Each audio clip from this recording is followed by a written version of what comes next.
Hello hello. हा, येतोय sir आवाज. बर बर. हा हा, नाही आता इथे ती व्यवस्था होऊ शकत नाहीये, म्हणून मी तुम्हाला तिथे, तरी पण मी तुम्हाला त्याच्यात समजावून सांगतो की भाग असा आहे की ज्या वेळेला तिथे आपण एखादी अशी सरळ रेष ओढतो आणि ती सरळ रेष ओढल्याच्या नंतर तिथे तुम्ही ज्या वेळेला एखादी देवता जी आहे तर ती देवता तुम्ही त्याच्यामध्ये घ्या, कुठलीही देवता तुम्ही घ्या. आणि जर समजा तो दरवाजा मध्यभागी येत असेल तर त्याच देवतेचे, जी देवता तुम्हाला मिळते तर त्याच देवतेचे परिणाम तुम्हाला मिळतात. आणि ज्या वेळेला एखादी देवता जी आहे तर ती त्याच्यामध्ये तुम्हाला कोपऱ्यामध्ये मिळते, तर ती कोपऱ्यामध्ये मिळाल्याच्या नंतर त्या देवतेच्या उजव्या बाजूची देवता उजव्या कोपऱ्यामध्ये मिळाली तर उजव्या बाजूच्या देवतेचे पण परिणाम मिळतात. जसं की तुम्हाला त्याच्यामध्ये पर्जन्य नावाची जर समजा तिथे देवता मिळत असेल तर पर्जन्य नावाच्या देवतेच्या सोबत पर्जन्य नावाची देवता ही उजव्या कोपऱ्याला मिळत असेल, दरवाजा उजव्या कोपऱ्यामध्ये आहे आणि तिथे जर पर्जन्य नावाची देवता उजव्या कोपऱ्याला मिळत असेल तर तिथे तुम्हाला त्याच्यामध्ये जी काही देवता पर्जन्याच्या बाजूची आहे, जयंत नावाची देवता आहे, ती सुद्धा फलादेश देते. म्हणजे तिथे तुम्हाला टोटल 2 देवतांचा फलादेश मिळतो. आणि ज्या वेळेला तुम्हाला हीच देवता डाव्या कोपऱ्याला मिळते तर पर्जन्याच्या बाजूला असणारी जी देवता आहे, ईश नावाची देवता आहे, ही ईश नावाची देवता आणि पर्जन्य देवता ह्या दोन्ही देवता तुम्हाला फलादेश देतात. आणि जर समजा ती पर्जन्य नावाची देवता ही मध्यभागीच तिथे जर तयार होत असेल तर ती मध्यभागी तयार होणारी देवता ही तुम्हाला त्याच्यामध्ये मध्यभागचा जो रिझल्ट आहे त्या फक्त आणि फक्त त्याच देवतेचा जो प्रतिसाद आहे तोच देते. आलं लक्षात? हो सर, हो.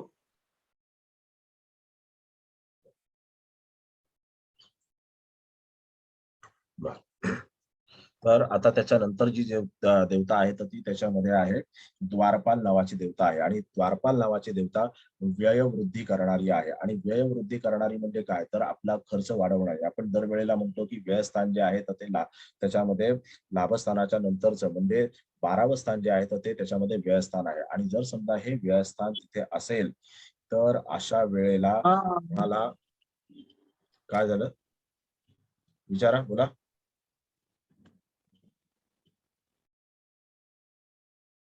बरं, आता त्याच्यामध्ये जर समजा ही द्वारपाल नावाची देवता जर तिथे येत असेल तर द्वारपाल नावाच्या देवतेचा फलादेश असा आहे की तिथे व्ययवृद्धी करणारी आहे. आपण म्हणतो की व्ययस्थान हे लाभस्थानाच्या नंतर येणारं व्ययस्थान आहे, तर इथे ही देवता आहे. याच्यामध्ये मिळणारा फलादेश जो आहे तर तो त्याच्यामध्ये व्ययवृद्धी करणारा म्हणजे आपल्याकडचं धन संपत्ती किंवा जी काही आपली मिळकत आहे ती कमी कमी करत नेणारा आहे. आणि याच्यामध्ये जर समजा आपण पाहिलं तर तिथे पहिली जी देवता मिळते तर ती पितर देवता मिळते आणि ही अल्पधन आणि अल्पायू देणारी आहे. आणि ह्या देवतेचा जो काही भाग आहे तर तो त्याच्यामध्ये 2 याच्यामध्ये स्प्लिट झालेला आहे. एक म्हणजे भाग्यस्थानामध्ये आणि दुसरा त्याच्यामध्ये अष्टम स्थानामध्ये. आता इथे त्या पितर देवतेच्या अष्टम स्थानातली पितर देवता जी आहे तर त्या अष्टम स्थानाच्या पितर देवतेच्या बाजूला तुम्हाला द्वारपाल नावाची जी देवता आहे ती व्ययवृद्धी करणारी आहे. आणि ह्या व्ययवृद्धीचा जो काही प्रतिसाद आहे तर तो तुम्हाला त्याच्यामध्ये चुकीचाच मिळतो. आपल्याकडे असलेली धन संपत्ती संपदा जी आहे तर ती त्याच्यामध्ये हळूहळू कमी कमी होत जाते. जसं अल्पधन आणि अल्पायू असे दोन्हीही प्रतिसाद मिळतात तर तशाच तऱ्हेचे इथे खर्च वाढत जातात आणि त्याच्यानंतर जातकाची मिळकत कमी होत जाते. आता याच्यामध्ये जर आपण समजा पाहिलं तर द्वारपाल नावाची जी देवता आहे ही खर्च वाढवणारी देवता आहे, कारण त्याचा हा इटसेल्फ तिथला फलादेश आहे. बरोबर आहे. त्यानंतर याच अष्टम स्थानामध्ये येणारी दुसरी जी देवता आहे तर ती कोणती आहे तर ती सुग्रीव नावाची देवता आहे. आणि सुग्रीव नावाची देवता ही धनहानी करणारी आहे. आता ती धनहानी करणारी देवता जी आहे तर त्याच्यामध्ये शेवटी जातकाला तोच प्रतिसाद मिळतो. येन केन कारणाने जातकाच्या घरी असलेलं धन किंवा जातकाच्याकडे असलेलं धन जे आहे ते त्याच्या हातून निघून जातं आणि त्याला कुठल्याही तऱ्हेने त्याच्यामध्ये उत्तम असा प्रतिसाद मिळत नाही. धनाच्या बाबतीमध्ये जातक कमनशिबी ठरतो. जातकाला धन कमवण्यासाठी आणि धन जमवण्यासाठी दोन्ही तऱ्हेने त्याच्यामध्ये कष्ट उपसावे लागतात. अशा तऱ्हेचा तिथे भाग तयार होतो. आणि त्यानंतर जी मिळणारी देवता आहे तर ती देवता कोणती आहे तर ती पुष्पदंत नावाची देवता आहे किंवा पुष्प देवता त्याला म्हटलं जातं. आणि ही देवता समृद्धी देणारी आहे. आता ही त्याच्यामध्ये त्या अष्टम स्थानामध्ये येणारी शेवटची देवता आहे. आणि त्यानंतर ही देवता तुम्हाला समृद्धी देणारी आहे. समृद्धी म्हणजे त्याच्यामध्ये ही देवता अत्यंत शुभ आहे, भरभराट देणारी आहे. आणि ह्या देवतेच्या बाबतीमध्ये जर समजा तिथे एखाद्या जातकाचा दरवाजा आला, तर त्याला त्याच्यामध्ये त्याच्या जीवनामध्ये जी काही व्यापाराच्या माध्यमातून, उद्योगाच्या माध्यमातून किंवा नोकरीच्या माध्यमातून जी काही त्याला साधनं उपलब्ध होतील, सोर्स ऑफ इन्कम जे काही उपलब्ध होतील, तर त्याच्या माध्यमातून त्याच्या जीवनात भरभराट तयार होते, अशा तऱ्हेचा भाग आहे. पण ज्या वेळेला आपण या चारही देवतांचा तिथे विचार करतो, पितर चुकीची देवता आहे, द्वारपाल चुकीची देवता आहे, सुग्रीव चुकीची देवता आहे आणि त्याच्यानंतर पुष्पदंत नावाची जी देवता आहे, पुष्प देवता जी आहे, तर ती त्याच्यामध्ये उत्तम अशी देवता आहे. आणि ह्या 3 देवता त्याच्यामध्ये आपल्याला चुकीचा प्रतिसाद देणार आहेत. जर ह्या 3ही देवतांच्या अखत्यारीमध्ये दरवाजा आला, तर तिथे जातकाला निश्चितपणे चुकीचाच फलादेश मिळणार आहे. आणि त्यामध्ये जर पुष्पदंत नावाच्या देवतेच्या अखत्यारीत दरवाजा आला, तर त्याला फलादेश हा चांगल्या प्रतीचा, उत्तम दर्जाचा मिळणार आहे, हे नक्की. आणि जर समजा आपण या अष्टम स्थानाच्या बाबतीतला फलादेश तिथे देण्याचा प्रयत्न केला, तर तो जातकाला कशा पद्धतीने मिळू शकेल? ज्यावेळेला आपण अष्टम स्थानाचा विचार करतो, तर ते केवळ मृत्यूचं स्थान आहे का? तर त्याच्यामध्ये ते केवळ मृत्यूचं स्थान आहे, असं समजणं चुकीचं आहे. अष्टम स्थान म्हणजे त्याच्यामध्ये तुम्ही जी काही भविष्य निर्वाह निधीसाठी करून ठेवलेली तरतूद आहे, आपल्या पुढच्या पिढीसाठी करून ठेवलेली तरतूद आहे, तर त्या तरतुदीवरती काही वेळेला तिथे तुम्हाला संकट आलेली दिसतात. म्हणजे जर समजा आई-वडिलांनी आपल्या मुलांसाठी तिथे काही घर, प्रॉपर्टी किंवा आणखीन काही गोष्टी जर समजा घेऊन ठेवल्या असतील किंवा त्यांच्यासाठी आर्थिक इन्व्हेस्टमेंट करून ठेवली असेल, तर ती इन्व्हेस्टमेंट त्याच्यामधून निघून जाते.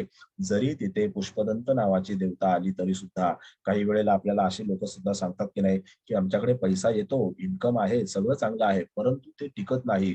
काही ना काहीतरी असं एखादं संकट येतं, की त्यामध्ये आम्हाला जी काही आमची मिळकत आहे किंवा जे काही आमचं इन्व्हेस्टमेंट केलेली आहे, ती इन्व्हेस्टमेंट आम्हाला तोडावी लागते.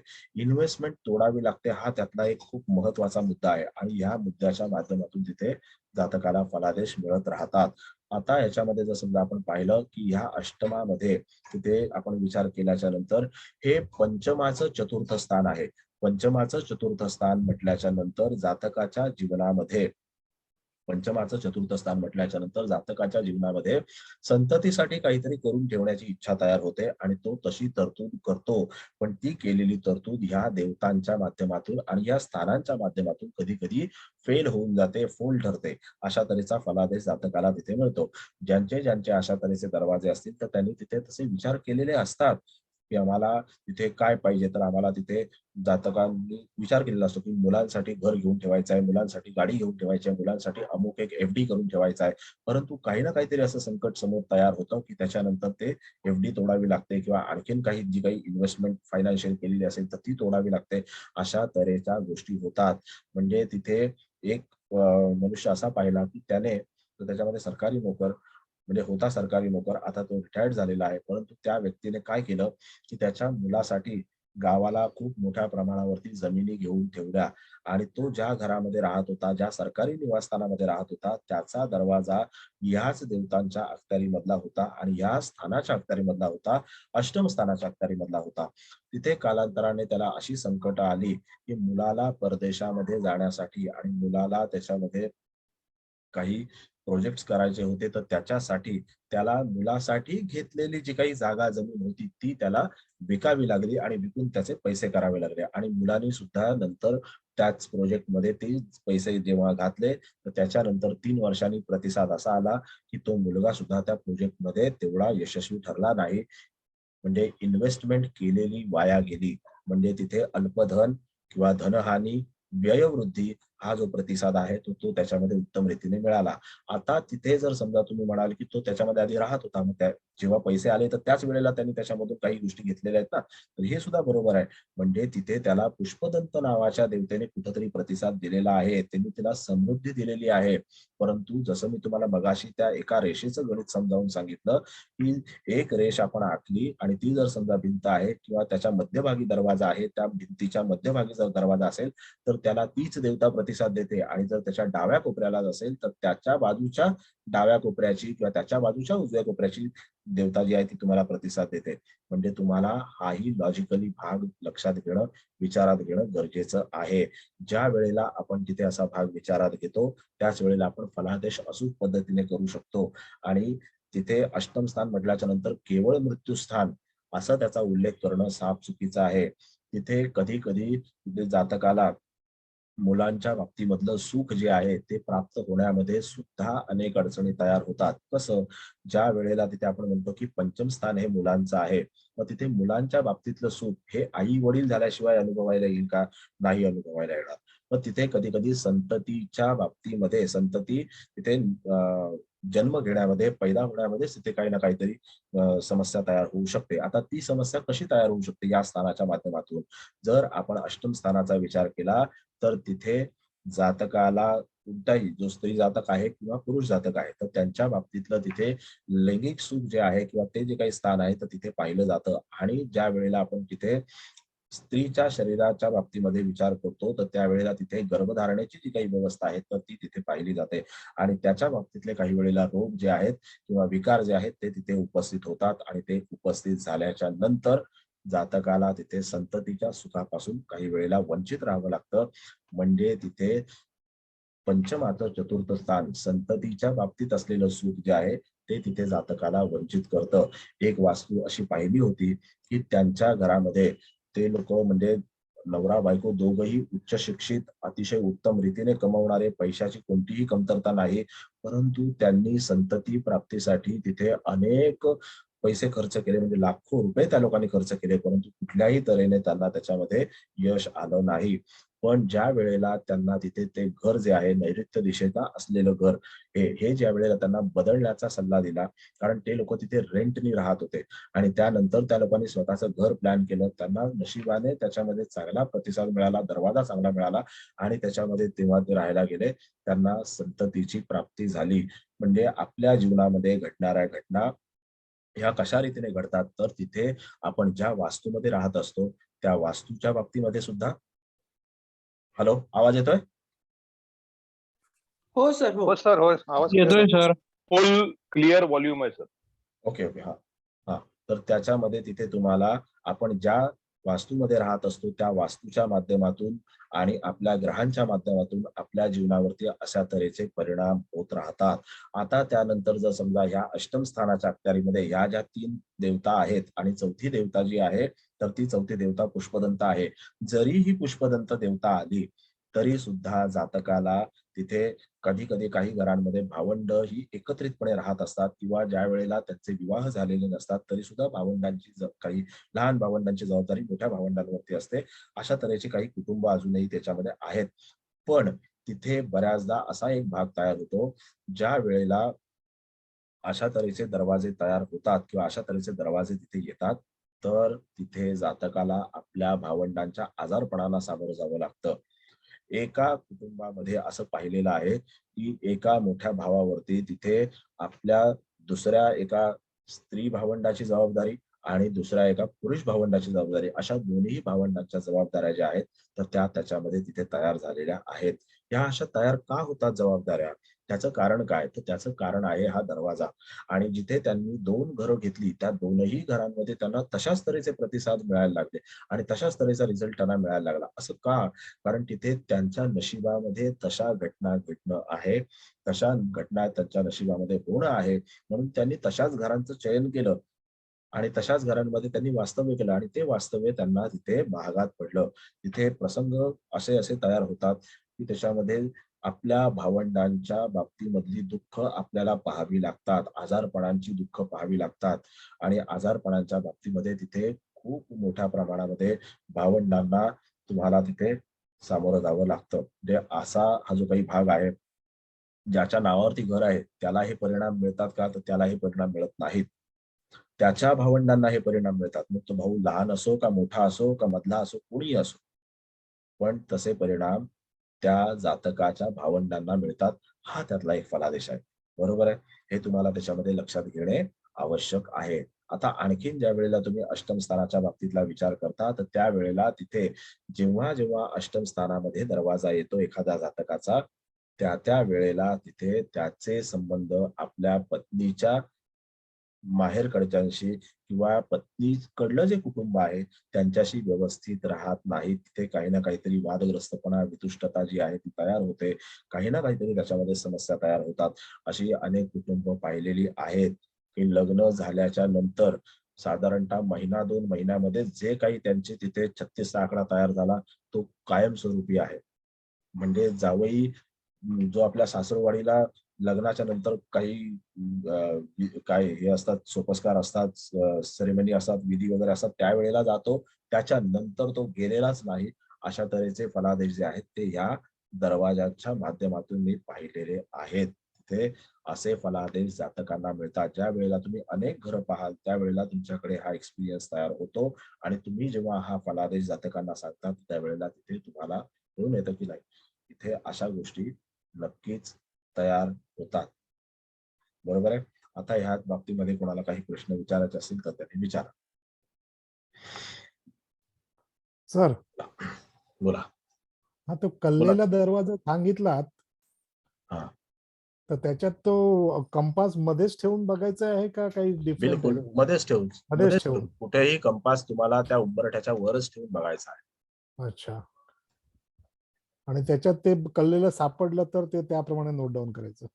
बिलकुल. ज्या वेळेला बघा आता तुम्ही एखादी वास्तू पाहायला जाणार आहात तर सगळ्यात पहिला आपल्याला काय पाहायचं असतं, तर आपल्याला दरवाजा पाहायचा असतो. जेव्हा तुम्ही एखादी वास्तू पाहायला जाता तर त्यावेळेला तिथे त्या उंबरठ्यावरती कंपास ठेवा आणि कंपास हा उंबरठ्याच्या मध्यभागीच ठेवायचा असतो.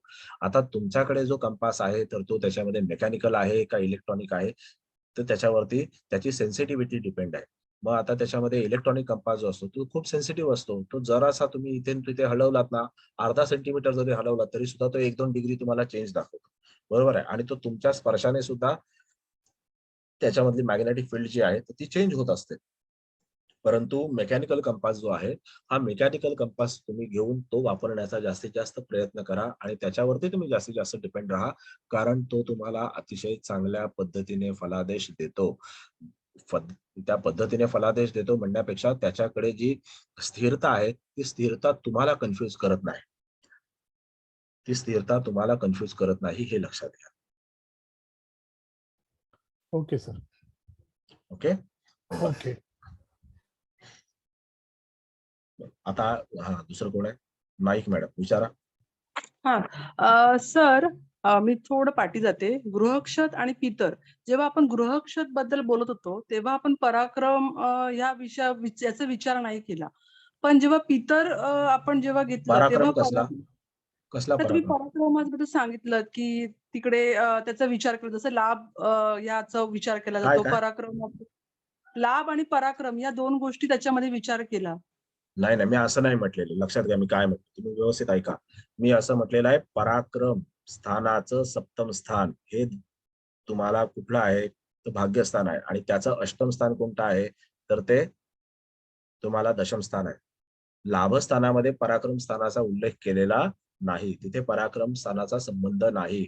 ज्या वेळेला तिथे आपण यमदेवतेचा विचार केला, गंधर्व देवतेचा विचार केला, त्यावेळेला तिथे पराक्रम स्थानाच्या सप्तम स्थानाचा आणि पराक्रम स्थानाच्या अष्टम स्थानाचा उल्लेख केलेला. अशी व्याख्या आहे ती. हो सर, मग कसं मी तेच विचार करते की जर चतुर्थ, मी मगाशी बोलता बोलता आपण असं पण म्हणालो की चतुर्थानाचं षष्टम स्थान, इथे कन्फ्युजन होतंय की कसं हे ओळखायचं, म्हणजे चतुर्थानाचं षष्टम स्थान किंवा ही स्थानं जी होतात तिथून स्थान मोजायचं असतं मॅडम. आता पंचमाचं जेव्हा चतुर्थ स्थान मी म्हटलं तर आता तुमच्या समोर कुंडली आहे एखादी कुंडली आहे का तुमच्या समोर? मी पाठवलेला चार्ट आहे बघा तुमच्याकडे, तो चार्ट तिथे समोर मांडा. हा बरं, चार्ट आहे. आता त्यातलं पहिलं स्थान तुम्हाला माहिती आहे, पहिलं स्थान कोणतं आहे? हो सर, प्रथम स्थान. हा बरोबर. त्या ऐका, आता त्या प्रथम स्थानावरती बोट ठेवा आणि तिथून 5वं स्थान मोजा. 1 2 3 4 5, हा पंचम स्थान. हो, हा पंचम स्थान. आता तिथे बोट ठेवा पंचम स्थानावरती आणि तिथून चतुर्थ स्थान मोजा, चौथं स्थान मोजा. 1 2 3 4, म्हणजे दशम स्थान काय येणार का? चौथं स्थान मोजा, चौथं स्थान. पंचम स्थानावरती बोट ठेवलं ना आता तुम्ही, तिथून ते स्थान धरून चौथं स्थान मोजा. पंचम स्थान, षष्ठ स्थान, सप्तम स्थान आणि अष्टम स्थान. अष्टम स्थान. Okay okay. हा मग अष्टम स्थान आहे, म्हणजे पंचमचं अष्टम स्थान. अच्छा. हा, पंचमाचं अष्टम नाही, पंचमाचं चतुर्थ स्थान म्हटलं. अच्छा, पंचम आणि ते आपल्या कुंडलीतलं अष्टम स्थान आहे, ते त्या कुंडलीतलं इटसेल्फ अष्टम स्थान आहे. आता एक काम करा, हा मुद्दा तुमच्या लक्षात आला? हो, आला सर. हा बरं. आता क्लास ऐका, आता जरा क्लास झाल्याच्या नंतर असं तुम्ही त्याच्यामध्ये 10 वेळा प्रॅक्टिस करा. एकदा का हा भाग तुमच्या मस्तकामध्ये फिक्स झाला की परत हो. तुम्हाला तिथे कन्फ्युज होण्याची आवश्यकता लागणार नाही. नाहीतर परत तुम्ही पुढच्या लेक्चरला तेच विचारा, मग हे कसं नक्की. लावलं? नाही, नक्की, नक्की. आणि ते लाभ आणि ते हे कसं हे करायचं सर लाभ? मी जे काय लाभ? पितरच्या वेळी लाभच पण विचार करायचा. तर मला आता सांगितलं ना तुम्ही पितरचं. इतरच्या वेळी लाभाचा विचार. आता सांगितलं ना आपले 2 10 डिग्री आहेत ना तिथे पितरच्या वेळी कॉर्नरची देवता आहे. सर पराक्रमाचं अष्टम स्थान तुम्ही बोललात ना ते त्यांना एक्सप्लेन करून हवंय. हो, बरोबर. पराक्रमाचं अष्टम स्थान म्हणजे त्याच्यामध्ये भावंडांच्या बाबतीमध्ये पराक्रम स्थान आपण मी तुम्हाला बघा एक चार्ट पाठवला होता, 2 चार्ट पाठवले होते. त्याच्यामध्ये प्रथम स्थान, द्वितीय स्थान, तृतीय स्थान आणि त्याच्यावरून काय काय पाहायचं हे तुम्ही वाचन केलं का मॅडम? नाईक मॅडम? हो सर, वाचलंय सर, पण मग तेच म्हणते ऐका. अजून तुम्हाला ते 4 वेळा वाचायला पाहिजे. कारण सांगतो तुम्हाला, कारण तो कन्सेप्ट अजून तुमच्या लक्षात आला मी ते का पाठवलंय. मी असंच गंमत म्हणून ते पाठवलेलं आहे. कुठलीच गोष्ट गंमत म्हणून पाठवत. तर त्याच्यामध्ये तुम्हाला ज्या वेळेला प्रथम स्थानाच्या बाबतीमध्ये जे फलादेश आहेत ते तुम्हाला त्या प्रथम स्थानाच्या अनुषंगाने येणारी जी देवता आहे त्याच्यामध्ये मिळणार. ज्या वेळेला तुम्ही अष्टम स्थानाकडे येता तर त्या वेळेला त्या अष्टम स्थानातला जो फलादेश आहे तो तुम्हाला त्या अष्टम स्थानाच्या अखत्यारीमधला फलादेश आहे आणि तो तिथे तुम्हाला मिळणार. आणि ज्या वेळेला मी तिथे तुम्हाला सांगितलं की अष्टम स्थान म्हणजे पराक्रम स्थानाचं षष्ठ स्थान आहे. पराक्रम स्थान म्हणजे काय तर भावंडांचं स्थान, हे सगळ्यांना माहिती आहे. आता पराक्रम स्थानाच्या बाबतीमधला फलादेश जेव्हा आपण पाहतो तर तिथून ज्या वेळेला आपण 1 2 3 4 5 6 मग तिथे आपण कुठे येतो तर षष्ठ स्थानामध्ये येतो. मग षष्ठ स्थान कुठलं आहे तर षष्ठ स्थान जे आहे ते अष्टम स्थान आहे. ह्या कुंडलीतलं अष्टम स्थान आहे. बरोबर आहे. कुंडलीतलं अष्टम स्थान म्हणजे त्याच्यामध्ये घरातली नैऋत्य दिशा आहे आणि त्या नैऋत्य दिशेकडे आपण आहोत. मग ती जी नैऋत्य दिशा आहे, पश्चिम नैऋत्य दिशा आहे, त्या पश्चिम नैऋत्य दिशेकडे जेव्हा आपण येतो तर त्यावेळेला आपण कुंडलीतल्या अष्टम स्थानाकडे येतो.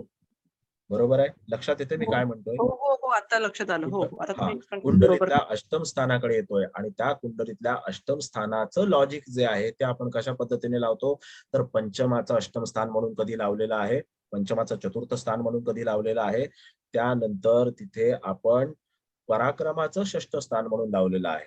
बरोबर आहे. आणि स्वतः व्यक्तीचं अष्टम स्थान म्हणून सुद्धा तिथे लावलेलं आहे. मग ज्या वेळेला तिथे अष्टम स्थान हे आपण त्याच्यामध्ये काही गूढशास्त्रातली ज्ञान आणि गूढशास्त्रातलं जे काही तुमची जाण आहे याच्या बाबतीत सुद्धा पाहिलं जातं. जेव्हा जेव्हा नैऋत्य दिशेचा दरवाजा एखाद्या जातकाच्या नशिबी येतो, या देवतांच्या अखत्यारीतला दरवाजा येतो, त्यावेळेला त्याच्या जीवनामध्ये गूढशास्त्राशी संबंधित असणारी व्यक्ती त्याच्या कुटुंबामध्ये असणं आणि एखाद्या व्यक्तीला अशा तऱ्हेचं ज्ञान असणं हाही एक भाग त्याच्यामध्ये दाखवला जातो. अधिकतम त्याच्यामध्ये एखादी व्यक्ती त्याच्यामध्ये कुठल्या ना कुठल्या तरी तंत्रविद्येच्या माध्यमातून पीडित असणे किंवा अशा कुठल्या तरी माध्यमातून पीडित असण्याचं चिन्ह सुद्धा त्याच्यामध्ये दाखवलं जातं. मग कधी तरी तुम्हाला त्याच्यामध्ये असेही फलादेश मिळू शकतात. हा त्यातला एक भाग आहे. बोला. नाही थँक्यू सर, समजलं आता प्रॉपर. तुम्हाला एक मिनिट मला सांगा की तुम्हाला पहिला कन्सेप्ट कळला का हा? बघा, ज्यांना कळलेला नाहीये कन्सेप्ट त्यांनी लक्षात घ्या. ज्या वेळेला मी अष्टम स्थान म्हणतो तर त्यावेळेला ती पूर्ण नैऋत्य दिशाच आहे. बरोबर आहे. ज्या वेळेला मी दशम स्थान म्हणतो तर त्यावेळेला ती आपल्या याच्यामधली दक्षिण दिशाच आहे कुंडलीतली, म्हणजे दशम स्थानच आहे. त्यावेळेला मी चतुर्थ स्थान म्हणतो तर त्यावेळेला ते कुंडलीतलं उत्तर दिशेकडलं चतुर्थ स्थानच आहे. ज्या वेळेला मी लाभस्थान म्हणतो तर त्यावेळेला ते आपल्या कुंडलीतलं 11वं स्थान आहे, म्हणजे दशम स्थानाच्या वर असणारं दक्षिण आग्नेयकडलं स्थान आहे. हे तुम्हाला लक्षात घेणं गरजेचं आहे.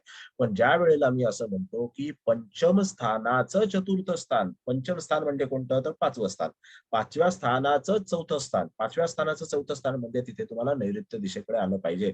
तिथून तुम्हाला मोजलं पाहिजे 1 2 3 4. आता मी जसं तुम्हाला माईक मॅडम मोजून दाखवलं त्याप्रमाणे.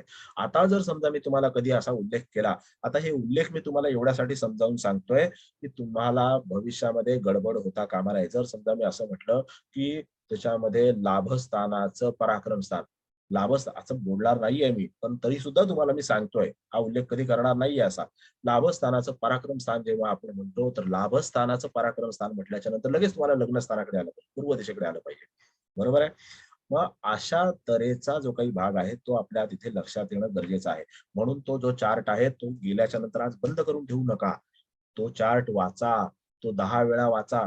तुम्हाला जर शास्त्र व्यवस्थित, हे शास्त्र एवढं स्वस्त नाही, एवढं सोपं नाही. स्वस्त नाही म्हणजे पैशाच्या बाबतीत नाही म्हणत आहे मी, पण आपल्या मेंदूत शिरण्यासाठी एवढं स्वस्त नाही, एवढं सोपं नाही. जेवढं आपल्याला वाटतं तेवढं ते हलकं नाहीये. फ्लावर मत समजना, फायर आहे फायर. मग तुम्हाला त्याच्याकडे कशा तऱ्हेने लक्ष केंद्रित केलं पाहिजे, तर त्याच्यासाठी थोडासा वेळ खर्च केला पाहिजे. तुम्ही याचे प्रिंट्स काढा, त्याचा सतत अभ्यास करा.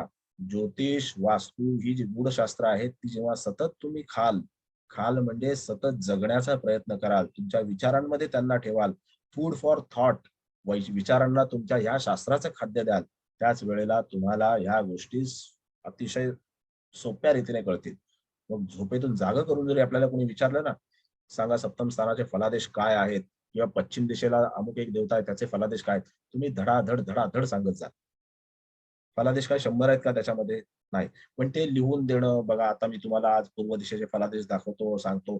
तुम्हाला लॉजिक कळणं महत्वाचं आहे. लॉजिक कळल्याच्या नंतर तुम्ही सटासट सांगत जाल फलादेश. हे नक्की. ठीक आहे. तर मी दुसऱ्यांदा क्लास करतोय तेव्हा मला चांगलं कळायला लागेल. खरंय, खरंय साहेब. दरेकर मॅडम बोला. ऐका ना सर, तुम्ही मगाशी जे सांगितलं ना की आपण कंपास मध्ये बाकी ठेवल्यावर ते जे ड्रॉच सांगितलं, एक संपूर्ण रेष भिंती ते झुकलेलं, ते पुढच्या वेळेस आम्हाला ड्रॉ म्हणजे एका मी कागदात तुम्हाला draw ड्रॉ करता करून दाखवू. हा मी तुम्हाला चालेल, draw करून बस हा चालेल चालेल, ओके थँक्यू. हो सर, मला पण हेच कन्फ्युज झालं सर, ते ड्रॉ करून दाखवा सर प्लीज. दाखवणार. बर, खडागडे मॅडम, माईक कॅमेरा बंद. खडागडे मॅडम. हो ना, बर, देऊळकर साहेब बोला. आपला सॉरी देऊळकर नाही, नांगरे साहेब बोला. नमस्कार सर. सर पंचम स्थानाचं चतुर्थ स्थान, अष्टम स्थान कळालं, पण त्याच्या मागचं लॉजिक पंचम स्थानाचं चौथं स्थान का पाहायचं किंवा अष्टम स्थान का पाहायचं? पंचम स्थान कोणाचं आहे? संतती. बरोबर. मी काय उल्लेख केला? संततीच्या सुखामध्ये समस्या येतील असा उल्लेख केला की नाही? संततीसाठी तुम्ही काही इन्व्हेस्टमेंट करून ठेवली, संततीसाठी एखाद्याने काही त्याच्यामध्ये घर घेऊन ठेवलं, गाडी घेऊन ठेवली, शेअर्स घेऊन ठेवले, अमुक काही घेऊन ठेवलं, तमुक काही घेऊन ठेवलं, एफडी करून ठेवली, काहीतरी करून ठेवलं, त्याच्यामध्ये का समस्या तयार होईल? जेव्हा माणूस आपल्या संततीसाठी अमुक एक गोष्ट घेतो तर त्या वेळेला ते त्याच्या सुखासाठी घेतो, बरोबर आहे? हो. बरोबर. मग ज्या वेळेला तो त्याच्या सुखासाठी ती वस्तू घेणार आहे किंवा ती प्रयोजन करणार आहे, तर त्यावेळेला तुम्हाला पंचमाचं चतुर्थ स्थान पाहिलं पाहिजे ना. पंचम स्थान कोणाचं आहे? संततीचं आहे. मग तिथून ज्या वेळेला तुमचं स्वतःचं चतुर्थ स्थान, आता तुम्हाला ज्या वेळेला तुमचं घर गाडी बघायची आहे, बनवायची आहे, तर त्यावेळेला तुम्ही काय पाहणार? तुमचं स्वतःचं अच्छा. चतुर्थ स्थान पाहणार. ओके बरोबर ओके आहे. Sir, okay. हा आणि हा, तुम्हाला समजलं. तुमच्या संततीचं स्थान बघायचं आहे, तुम्हाला तुमच्या संततीसाठी काही प्रयोजन नियोजन करून ठेवायचं आहे, तर त्यावेळेला तुम्ही कुठलं स्थान बघणार? तर पंचमाचं चतुर्थ स्थान बघणार. हे गरजेचं हा, आहे. हे करेक्ट logic सर. लक्षात घेणे गरजेचं हो सर, आता क्लिअर झालं सर. Okay okay. सर. हो सर, थँक्यू. आहे. ठीक आहे, बोला. आणखी कोणाला काय प्रश्न आहेत? बोला.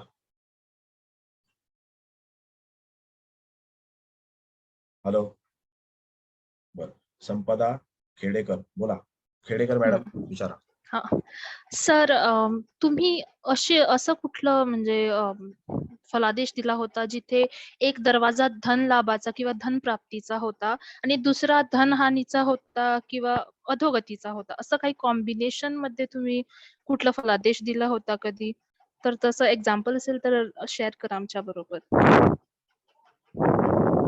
आता मॅडम इथे तुम्हाला अष्टम स्थानाचं सांगतानाच मी तुम्हाला सांगितलं होतं की त्याच्यामध्ये तुम्हाला पुष्पदंत नावाची देवता आहे, ती त्याच्यामध्ये पैसा घेऊन येते आणि त्याच्या नंतरची पुढची जी देवता आहे तर ती देवता सुग्रीव आहेत आणि ती धनहानी करते.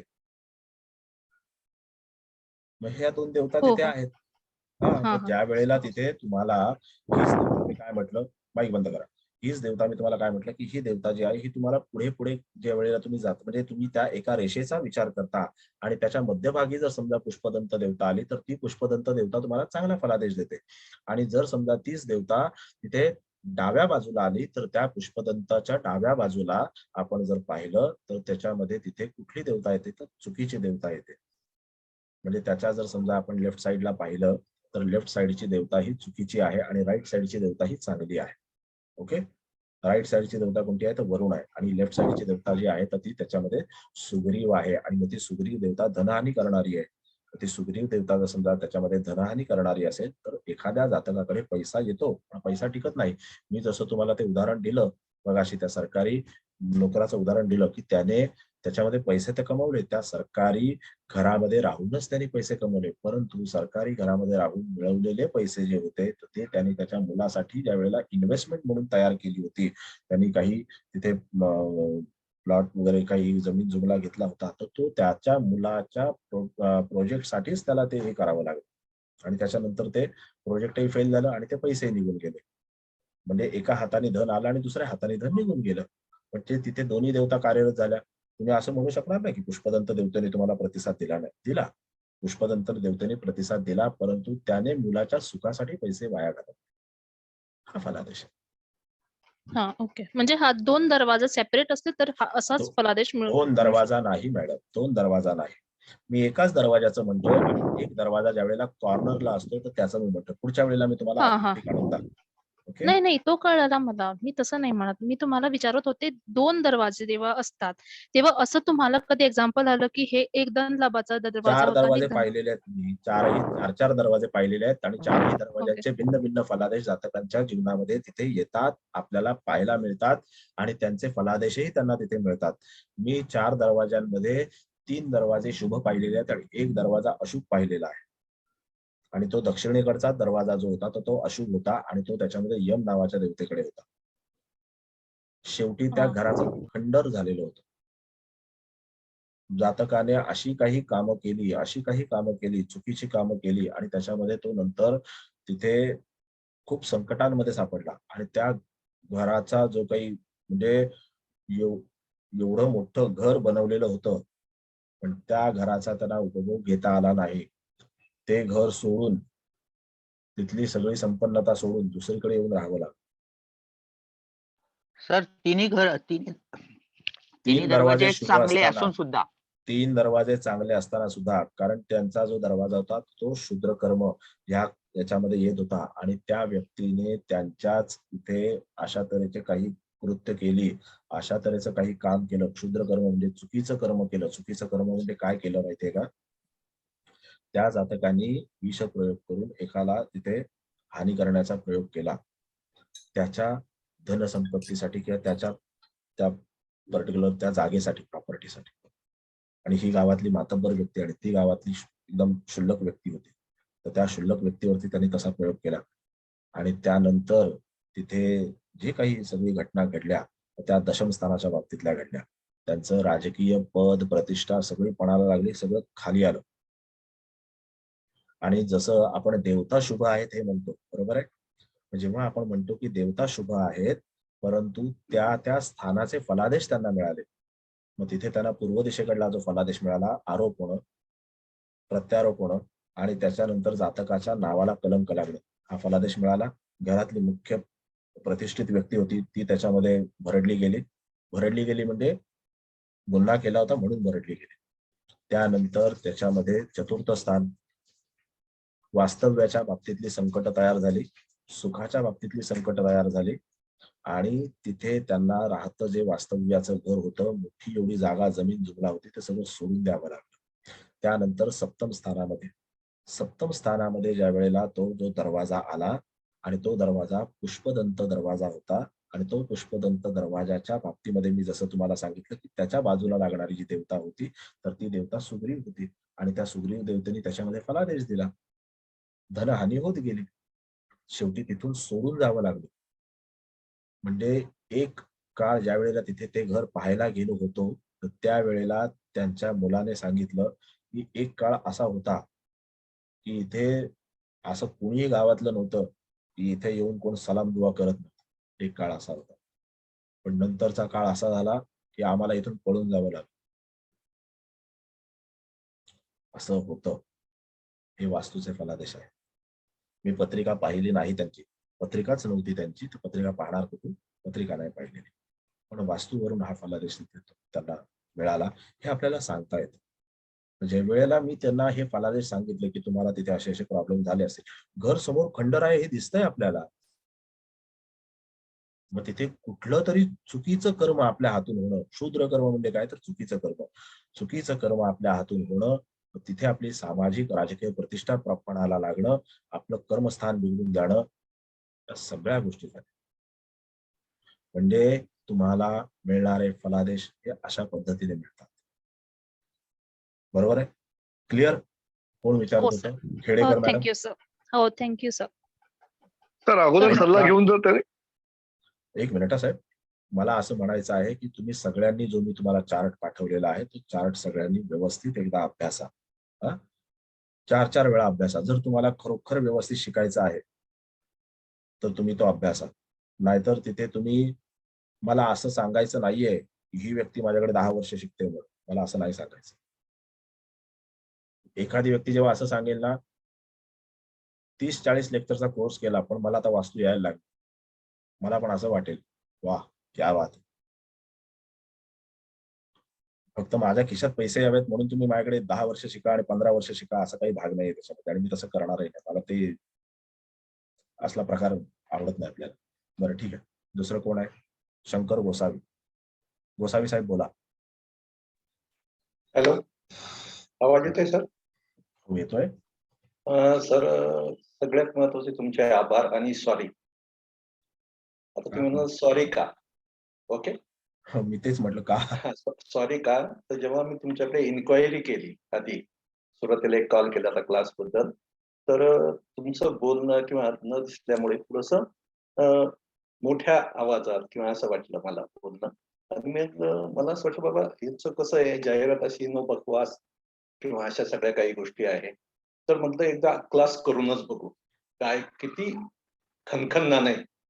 तर 24 कॅरेट नाणं आहे सर तुमची जाहिरात, तुमचं शिकवणं, या सगळ्या गोष्टी परफेक्ट आहे. सॉरी याच्यासाठी का तुमच्याबद्दल मी जो वाईट विचार किंवा चुकीचा विचार केला होता, आता हे लोक कोणीच नव्हते, पण माझा आत्मा आणि परमात्मा पाहत होता किंवा त्याला ती साक्ष होती, म्हणून त्याच्यासाठी सॉरी. बाकीचं सगळं समजतंय 101%. थँक्यू. बोला सर आता. सगळी भोलेनाथांची कृपा आहे आणि सर तीच पवार कृपा तुम्ही आडनाव सुद्धा आहे ना मिळवा.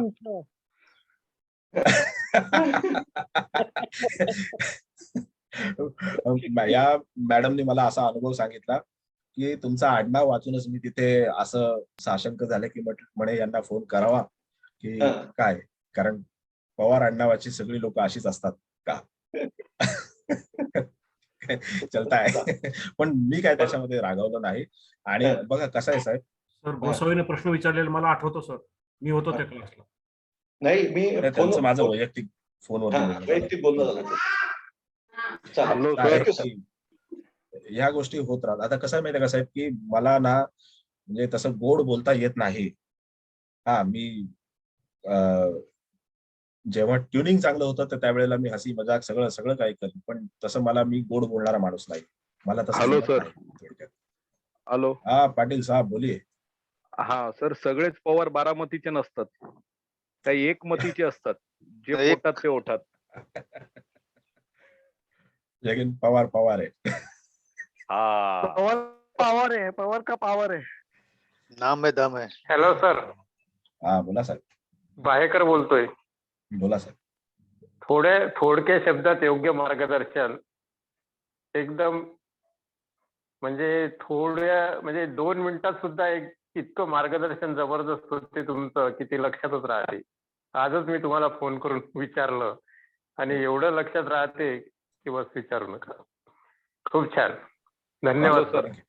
ही सर, सगळी एक प्रश्न परमेश्वराची विचारू? कृपा आहे. साहेब प्रश्न विचारताय, हात बघा बरेच वरती आहेत. एकच सर, एकच. कारण आता तो विषय अष्टम स्थानाला धरणं आहे. तर अष्टम स्थानामध्ये जवळजवळ 4 हे आलेत, म्हणजे देवता, म्हणजे पितर देवता आले, त्यांनी तर 20 अंश घेतले. त्याच्यानंतर द्वारपाल आली, सुग्रीव आली आणि ही पुष्यदंता पण त्याच्या बॉर्डरलाच आलेली आहे. तर तसंच अग्नेय आणि आकाश, त्याच्यानंतर पुष्य आणि विथता, ते पण त्याच्यामध्ये स्लॉट मध्ये बसतात का सर? एका कॉर्नरच्या याच्यामध्ये 4 लक्षात देवता येतात का सर? ऐका 4 कॉर्नरच्या ह्याच्यामध्ये जेव्हा 4 देवता येतात तर त्यावेळेला तिथे 40च अंश घेतले जातात. कसे 40 अंश घेतले जातात बघा. पितर देवतेचे 10 अंश, कारण पितर देवतेचे आधीचे 10 अंश जे आहेत ते भाग्यस्थानात गेलेले आहेत, कारण त्याच्याकडे 20 अंश आहेत ना. हा. आणि त्याच्यानंतरचे जे 10 अंश आहेत ते अष्टम स्थानात आलेले आहेत. सिंपल.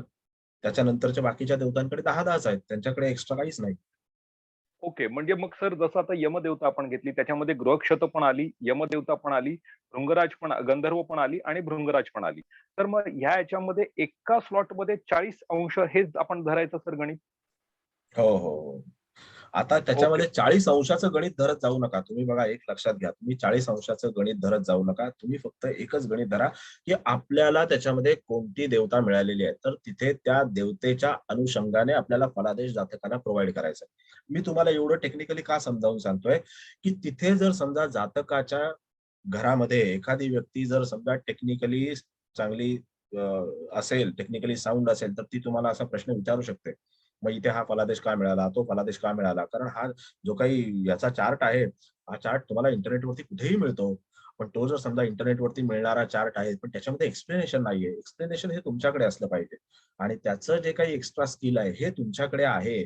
म्हणून तुम्हाला त्यांनी वास्तुतज्ञ म्हणून बोलावलेलं आहे. Got it sir. म्हणजे त्या याच्यात अडकू नये. Yes, yes, yes. बरं. करमळकर साहेब विचारा. अनिल करमळकर. अनिल करमळकर साहेब विचारा. हा, एक मिनिट. ते आता ते म्हणालात ना की 4 दरवाजे, मी 3 दरवाजे चांगले आणि 1 दरवाजा त्यातला अशुभ निघाला, निवृत्तीचा. हा, दक्षिणेचा. ना दक्षिणेचा, बरोबर, दक्षिण खालचा याचा. तर समजा सुरुवातीला जर करत असताना ज्या मापात जे दरवाजे केले असते तर असा हे झाला वाईट प्रसंग झाला असता का? बरं, आता त्याच्यामध्ये जर समजा आपण सुरुवातीलाच त्यांनी तिथे मार्गदर्शन घेतलं असतं आणि तिथे तो यम नावाच्या देवतेतला दरवाजा आहे, तो तिथे ग्रहक्षत मध्ये आणला असता. बरोबर आहे. यम नावाच्या देवतेतला दरवाजा हा ग्रहक्षत मध्ये आणला असता, तर त्यावेळेला तिथे अशा तऱ्हेची समस्या झाली नसती, त्यांच्याकडून अशी चुकीची कृती झाली नसती.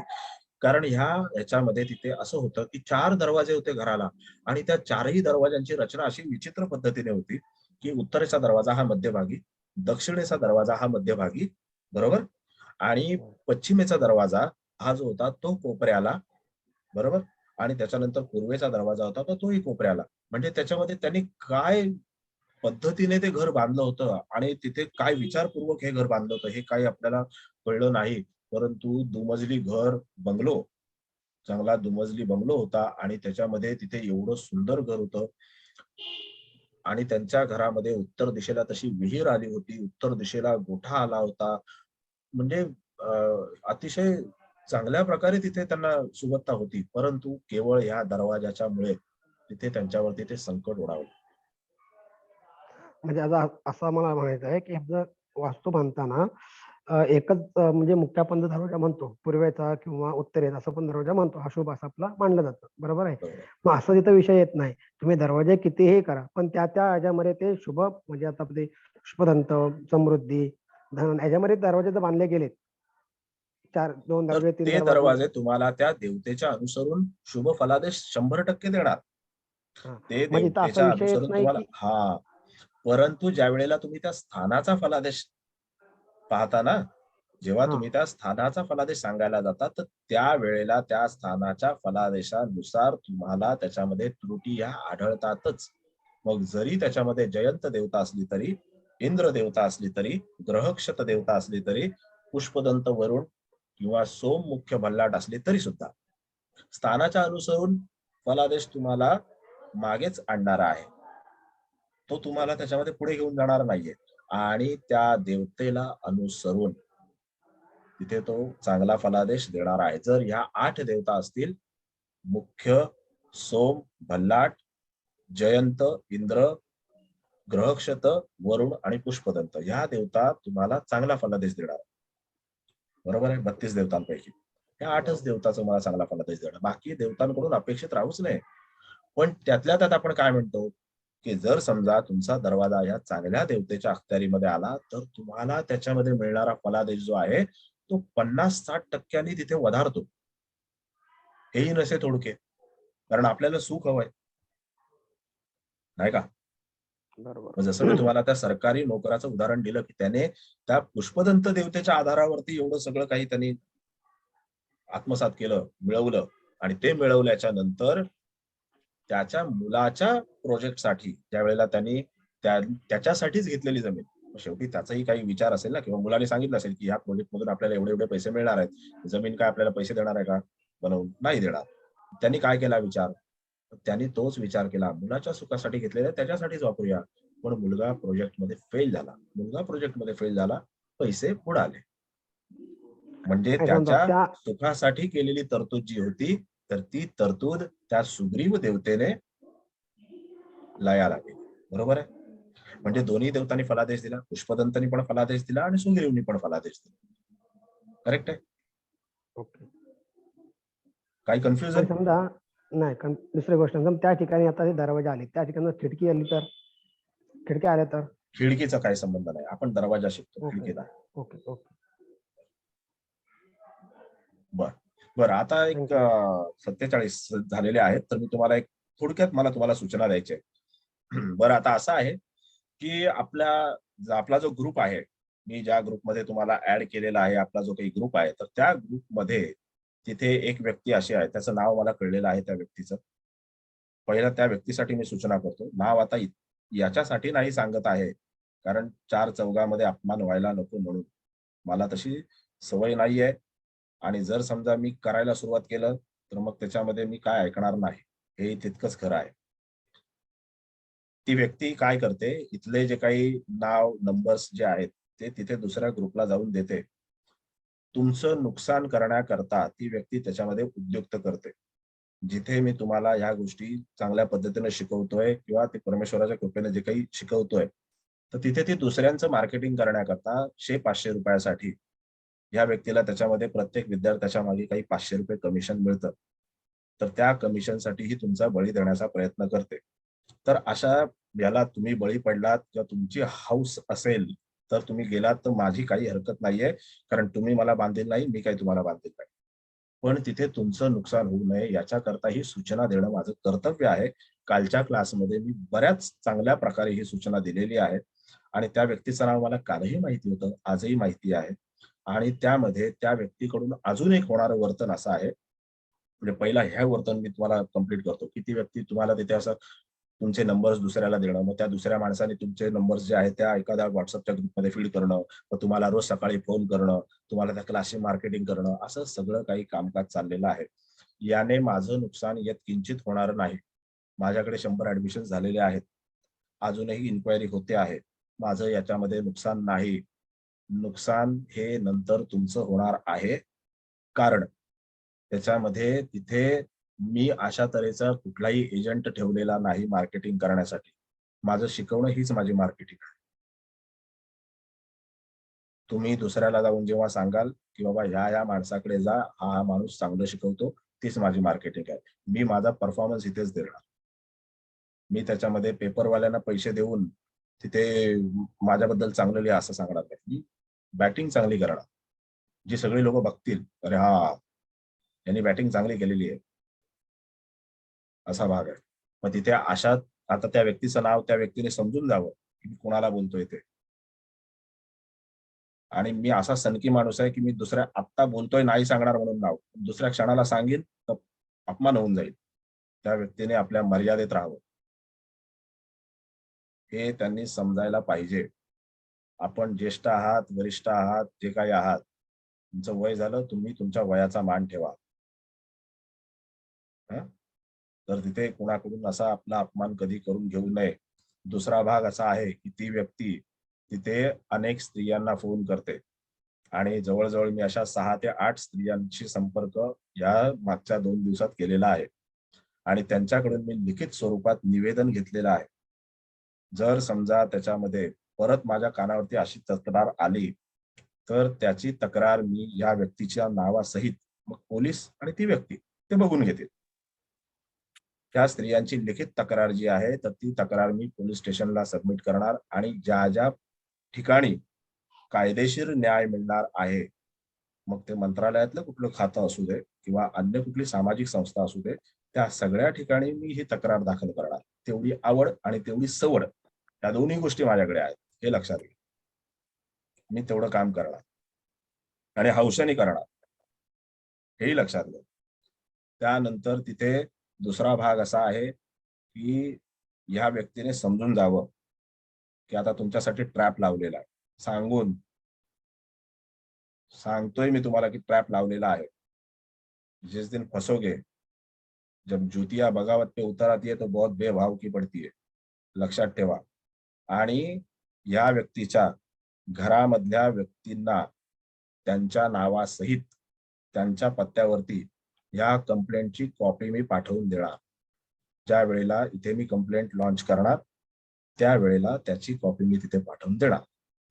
तर इथे जे काही लोक आहेत तर त्या लोकांनी मला सांगितलं, तर तिथे कसं आहे की असं समजू नका की आपण कुठल्याही स्त्रीला फोन करू आणि तिच्याशी काही वात्रट गप्पा मारत राहू, चावट गप्पा मारत राहू. दात घशात घालण्याची पाळी येईल, लक्षात ठेवा. सांगून ठेवतो, इथे फालतूगिरी चालणार नाही. फालतूगिरी काय करायची आहे ती तुमच्या तिकडे चौकात उभे राहा करा, काय नाक्यावर उभे राहू, क्लासमध्ये नाही. ज्या व्यक्तीला मी बोलतोय त्याने ती गोष्ट नीट लक्षात घेणं गरजेचं आहे. ज्या दिवशी माझी सटकली ना. सर मी बोलू? बोला मॅडम. सर नमस्कार सर. हा सर, तुम्ही आता ज्या विषयावर बोलत आहात, मागील 6 महिन्यापासून माझ्याकडे या व्यक्तीच्या नावांमधून वरून माझ्याकडे तक्रारी येत आहेत. बऱ्याचशा महिला, मी एक स्त्री असल्यामुळे माझ्याकडं त्या महिला मनमोकळेपणानं सांगतात आणि कुठली व्यक्ती त्यांना फोन करते आहे हे मला त्या सांगतायत. ते नाव माहिती आहे, परंतु कुणालाही मला त्रास द्यायचा नाही आणि म्हणून मी त्या व्यक्तीबद्दल तुमच्याकडे काही आजपर्यंत बोलले नाही. मला तेच म्हणायचं मॅडम, तुम्ही बोलला असतात तर ह्याच्या आधीच आपण हा सगळा कार्यक्रम केला असता हो, आणि आतापर्यंत त्यांना तिथे चांगल्यापैकी धडा शिकवला असता. आज मग मी आता या 2 दिवसामध्ये मी त्यांची जी काही कुटुंबातली गोष्ट आहे तर ती सगळी मी माहिती काढली आणि त्याच्यामध्ये सगळ्यांसमोर सांगतोय आणि मी तिथे हे करणार आहे. ते पत्र मी त्यांना तिथे पाठवणार आहे की बघा ही अशी तक्रार तिथे दाखल केलेली आहे. 5-6 महिलांनी फोन केलेले आहे. त्या 5-6 महिला मला कारण त्या संततीला कळू दे की आपले पिताश्री काय करतायत. त्या सौना कळू दे की आपले श्रीमान काय करतायत. बरोबर त्या चिरंजीवांना कळू दे की आपले पिताश्री काय करतायत. काय समजलं? हो सर. तर मी सुद्धा माझ्याकडून पूर्ण सहकार्य करणारे आणि ज्या 6 महिलांनी मला फोन केले त्या 6च्या 6 महिला मला तशा पद्धतीनं लिखित स्वरूपात द्यायला त्या तयार आहेत. हो, त्यांनी तसं सांगितलेलं आहे आणि ते काय आता ईमेलद्वारे काय त्यांनी आता तक्रार तिकडे हे टाईप करून पाठवली, सही सहित ते लोक इथे पाठवून देतील आणि ते लोक तिथे तयार आहेत. त्याच्यामुळे तसं काही नाही आहे. आणि मी आज सकाळपासून त्याच कामामध्ये लागलो होतो. कसं म्हटलं इथे कसं आहे की आपले हे पाटील साहेब आहेत, तर पाटील साहेबांना मी सकाळी त्यांच्याशी बोललो तर त्यांनी पण मला काही सजेशन्स दिले. तर ते सुद्धा इथे काही चांगल्यापैकी ते पत्रकार आहेत. बोलू का सर? हा बोला. तर काय माहितीये, हा अतिशय गंभीर गुन्हा आहे.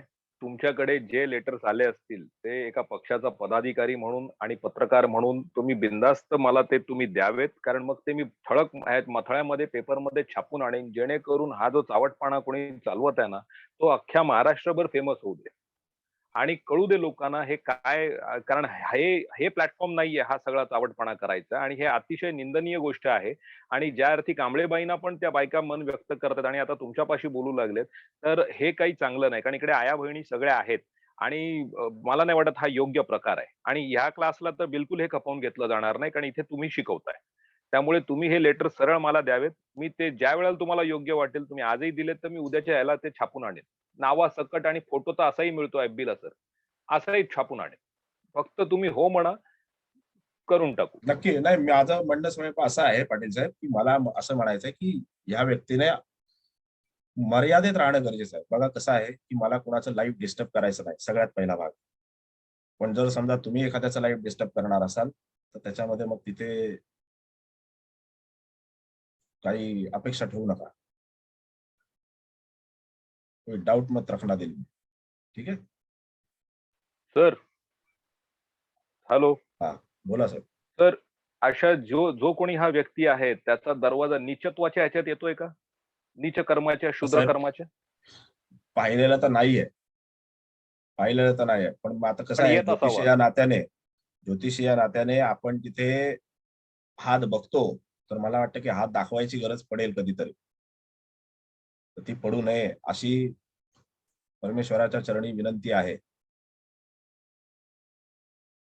समजलं ना? तर तेथे त्या व्यक्तीने समजून जावं, ती व्यक्ती समजलेली आहे, तिथे त्यांनी हिसाब नाही राहिला. तुम्ही मार्केटिंग करताय, तुमच्या 200-500 रुपयासाठी लोकांचं नुकसान करताय, करा, हरकत नाही. माझं त्याच्याशी काही घेणं नाही. लोक तेवढी सुज्ञ आहेत, लोकांना कळतं. आणि मला असं वाटतं की एखादी चांगली फिल्म आणि एखादी बकवास फिल्म जोपर्यंत आपण पाहत नाही तोपर्यंत आपल्याला त्याचंही गम्य कळत नाही की खरोखर ही फिल्म चांगली आहे आणि ही फिल्म बकवास आहे, त्याचं आपल्याला गम्य कळत नाही, आणि ते कळणं गरजेचं आहे. आणि या व्यक्तीने तिथे असंही लोकांना सांगितलं, नाही तिथे आता जाऊ नका, तिथे आता काय, तिथे ठीक आहे नका जाऊ. कसं आहे की त्या गोष्टीने काही झालेलं नाही, काही झालेलं नाही, यात किंचित फरक पडलाय, परंतु तिथे तुम्ही तुमची पद, तुमची जी काही मान सन्मानाची जी काही एक हे आहे, पायरी आहे, ती तुम्ही आमच्या नजरेत किती खाली आणली. आज मी त्या सगळ्यांना अतिशय व्यवस्थित पद्धतीने ट्रीट करतो, प्रत्येकाशी मी आदरानेच बोलतो, आदरानेच वागतो. तिथे तुमच्या बाबतीमध्ये जर समजा असा फरक पडला तर ते योग्य राहील का? एक साधी गोष्ट लक्षात घ्या, कायद्याने स्त्रीला भरपूर सबल बनवलेलं आहे, परंतु जर समजा त्याच्यामध्ये तुम्ही त्याचा फायदा घेत असाल काही चुकीचा, तर तिथे काय काय प्रसंग भोगावे लागतील. बघा, दिवसा झोप लागणार नाही आणि रात्रीची झोप येणार नाही, तसं करू नका. जेव्हा शनी महाराज मागे लागतात ना, शनी म्हणजे कायदा आहे, त्यावेळेला अतिशय, म्हणून मी तुम्हाला डायलॉग मारला तर तो सुद्धा ज्योतिषच्या दृष्टीने समजावून सांगतो. नरसिंह नावाचा पिक्चर आहे सनी देओलचा, आणि त्याच्यामध्ये त्याचं आहे वृश्चिक लग्न, त्याच्यामध्ये म्हणजे त्याचं वृश्चिक लग्न आहे सनी देओलचं, आणि त्याची लग्नी शनी राहूची युती आहे. तर चप्पल हा जो भाग आहे हा शनीकडे येतो. तो त्याच्यामध्ये ओमपुरीला डायलॉग मारतो, जब ज्योतिया बगावत पे उतर आती है ना तो बहुत बेभाव की पड़ती है बाबजी, हे लक्षात घ्या, ठीक आहे? ज्याला कळलं नसेल तर त्याने तिथे लक्षात घ्यावं. कळलेलं तर आहे, त्याबद्दल प्रश्नच नाही, ठीक आहे? आणि अशा दलालांना तिथे फसू नये ही माझी तुम्हाला विनंती नाही, ही माझी तुम्हाला सूचना आहे, सल्ला आहे. ज्यांना फसायचं असेल, अनुभव घ्यायचा असेल, ज्यांच्याकडे खिशामध्ये एक्स्ट्रा पैसे असतील, घेऊ शकता, काय हरकत नाहीये. जर तुम्ही चांगली फिल्म बघणार आहात तर तुम्हाला वाईटही फिल्म कळली पाहिजे, काय काय. नागराजच्या आपण जर समजा त्याच्यात फॅन्ट्री पण बघितला आणि सैराट पण बघितला, त्याच्यात फॅन्ट्री जरा उजवा आहे, परंतु सैराट जर बघितला तर तो त्याच्यामध्ये कमर्शियली हिट आहे. या दोन गोष्टी दर्दी माणसाला कळतात, नाही का? सर बरं झालं लोकांना सावध केलं, ते हे कळायला पाहिजे होतं, चांगलं केलं सांगितलं ते, आणि त्या माणसाला पण ह्याच्याबद्दल लाज वाटायला पाहिजे खरं तर. नाही, मी साहेब सांगतो काय की आता जसं की आता तुम्ही पुण्यामध्ये आहात, तर त्याच्यामध्ये आपण सकाळी ज्या काही चर्चा केल्या त्याच्यामध्ये या काही सगळ्या गोष्टी आहेत, त्या आपण अतिशय व्यवस्थित तिथे प्लॅनिंग केलेलं आहे, आणि कशा कशा पद्धतीने कुठं कुठं काय काय करायचं आहे ते सुद्धा सगळं आपण प्लॅनिंग केलंय, परंतु तिथे होणं गरजेचं आहे.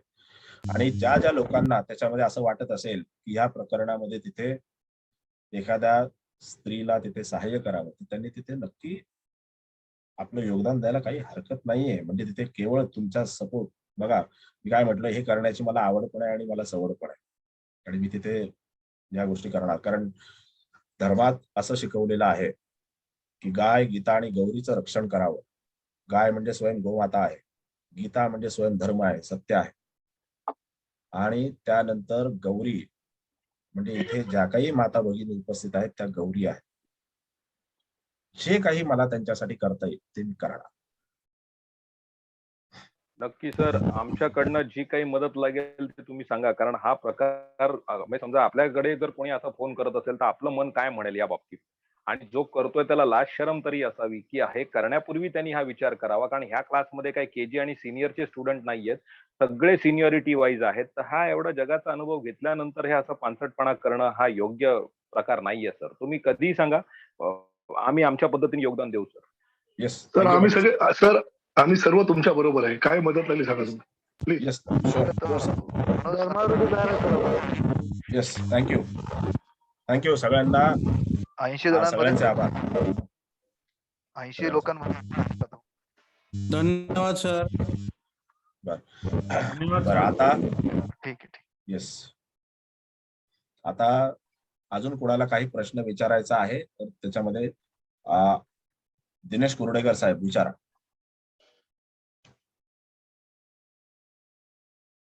कुर्डेकर साहेब, दिनेश कुर्डेकर साहेब. बरं ठीक आहे. नांगरे साहेब विचारा. अनिल एस. हा सर, मला असं विचारायचं आहे, मी 2 वास्तू अशा पाहिल्यात म्हणजे त्या जवळच्याच आहेत. 106 डिग्री येते त्याची, म्हणजे पूर्वेकडचा भ्रूश येते, बरोबर सर? आणि भ्रूश पण दोन वास्तूंमधला असा फरक आहे की एक दोन्ही पूर्वेकडचे आहेत पण एक मध्यभागी येते घराच्या. म्हणजे जर आपण 20 फूट पाहिलं तर मध्ये 10 फुटावरच ते एक दरवाजा येतो आणि एक एकदम कोपऱ्यात येतो आणि एक 5व्या मजल्यावर एक ग्राउंड फ्लोअरला आहे. मग आता जेव्हा मध्ये येतो तेव्हा भ्रूश ही पूर्ण देवता मिळते असं समजूया, समजलं पाहिजे. आणि जेव्हा कोपऱ्याकडची म्हाडाची बिल्डिंग आहे तर ती कोपऱ्याकडे देवता येते, त्यावेळी तिथे आकाश आणि अग्नी म्हणजे ते पण पाहायला पाहिजे का? तसं जर फिजिकली पाहिलं तर अग्नी आणि आकाश हे पण देवता तिथे पकडायचे का भ्रूश बरोबर? असं आहे की ज्या वेळेला तो दरवाजा कोपऱ्यामध्ये येतो ना, तर तो कुठल्या कोपऱ्यात आहे? आता मध्यभागी येणाऱ्या देवतेमध्ये तुम्हाला एकच देवता मिळणार आहे, ती भ्रूशच देवता फलादेश देणार आहे. ना त्याच्या आजूची ना बाजूची, लेफ्ट साइड राईट साइड कोणी फलादेश देणार नाही, ती एकच देवता फलादेश देणार. पण ज्या वेळेला तुमचा दरवाजा हा कोपऱ्यामध्ये येतो तर त्या वेळेला त्या कोपऱ्यातला जो भाग आहे तो सुद्धा आपल्या प्रवेशद्वारामध्ये तिथे इन्क्लूड होतो आणि तो इन्क्लूड झाल्यामुळेच आपल्याला तिथे काही ज्या गोष्टी आहेत त्या देवतेच्या बाबतीतल्या फलादेशाच्या अनुभवायला मिळतात. आता भ्रूश नावाच्या देवतेच्या बाजूला कोणती देवता आहे बघा, राईट साइडची देवता कोणती? आग्नेय दिशेकडे जाणार, कारण भ्रूश नावाची देवता ही 106 डिग्रीला आहे. मग आता जर समजा त्याच्यामध्ये आकाश देवता आहे, बरोबर. आता जी आकाश नावाची देवता आहे तर ती आकाश नावाची देवता तुम्हाला त्याच्यामध्ये फलादेश देणार, आकाश मग ती चोरीचा फलादेश देणार. मग भ्रूश नावाची देवता क्रौर्य देते आणि ही देवता तुम्हाला चोरीचा फलादेश देते. मग क्रौर्याचा फलादेश आणि चोरीचा फलादेश हे दोन्ही फलादेश मिळतील. मनुष्य त्याच्यामध्ये चौर्य कर्म कधी करेल तर त्याच्या क्रोधाच्या माध्यमातून करेल किंवा त्याला त्याच्यामध्ये क्रोधाची भूमिका एवढी अनावर होईल आणि त्याच्यामधून त्याचं प्रचंड नुकसान होईल आणि त्यानंतर या जातकाच्या जीवनामध्ये तिथे त्याला चोरी किंवा तत्सम काही प्रसंग आहेत, स्वतःकडून काही गोष्टी निघून जाणे, गहाळ होणे किंवा स्वतःला चोरीची इच्छा तयार होणे, आपण दुसऱ्याचं काही गोष्ट त्याच्यामध्ये चोरी करणे किंवा आपली गोष्ट जी आहे, आपल्या घरातली एखादी वस्तू जी आहे तर ती त्याच्यामध्ये दुसऱ्या कोणीतरी घेऊन जाणे, चोरी होणे, अशा तऱ्हेचा भाग दर्शवला जातो. म्हणजे हे दोन्ही फलादेश तुम्हाला त्याच्यामध्ये प्राप्त होतात, बरोबर आहे? हो सर, कळालं. बरं, बोला आणखीन. दिनेश कुर्डेकर साहेब बोला. नाही, बरं ठीक आहे. योगेश चंद्रार्थे. हा सर, मला असं विचारायचं होतं की एखादी वास्तू जर ही वंशपरंपरागत राहत आहेत लोक तिथे, म्हणजे आजोबा पणजोबा मग मुलं नातू, तर मग तो जातक जो मुख्य कुठला समजायचा? समजा तो मृत असेल तर मग त्याचे आपण कसे देणार फल? हे मृत फलादेश म्हणजे मला कळलं नाही, म्हणजे तुमचा प्रश्न जो आहे तो असा आहे त्याच्यामध्ये आजोबांनी एक वस्तू घेतलेली आहे आणि आजोबा मृत झालेले आहे. मग तिथे म्हणजे त्यांचा संबंध संपला. मग आता तिथे त्यांचे मुलं राहत आहेत, नातू राहत आहेत, तर त्यांचं नाव तर नाही लागलंय त्या वस्तूला अजून, पण मग फलादेश कसे मिळतील? बरोबर. आता समजा एखादी व्यक्ती जी आहे ती भाड्याच्या घरामध्ये राहते, असं आपण समजूया. बरोबर. जेव्हा एखादी व्यक्ती भाड्याच्या घरामध्ये राहते तर त्याचा मालक भिन्न आहे, परंतु एका व्यक्तीने त्याच्यामध्ये कायदेशीर तरतूद म्हणून अग्रीमेंट केलेला आहे. बरोबर आहे. कायदेशीर तरतूद म्हणून अग्रीमेंट केलेला आहे, परंतु जो मनुष्य तिथे जबाबदार अधिकारी व्यक्ती आहे त्याने त्याचं ते भाडं किंवा रेंट जे आहे ते पे केलेलं आहे किंवा करतो आहे, तर पहिला भाग त्याचा येतो तिथे, की तो जबाबदार आणि अधिकारी व्यक्ती आहे म्हणून त्याला पहिले परिणाम आणि नंतर बाकीच्यांना परिणाम. म्हणजे तिथे मुलगा असेल किंवा नातू असेल, जो करत त्यांना असेल परिणाम मिळणार. म्हणजे नातू येस. करत असेल तर नातूला परिणाम मिळते. हो, येस, नक्की मिळणार. नक्की मिळणार. जो ते करतो त्याला ते परिणाम मिळतात. येस. तिथे जो मनुष्य राहतोय, जसं की आता तुम्ही तुमच्या घरामध्ये राहता, बरोबर आहे. तर तिथे तुम्ही त्या घराचे मालक आहात किंवा तुमचे वडील त्या घराचे मालक आहेत, बरोबर आहे. असं आपण समजूया. मग आता जर समजा तुमचे वडील त्या घराचे मालक आहेत, तर तुम्ही सुद्धा त्या घरामध्ये राहता.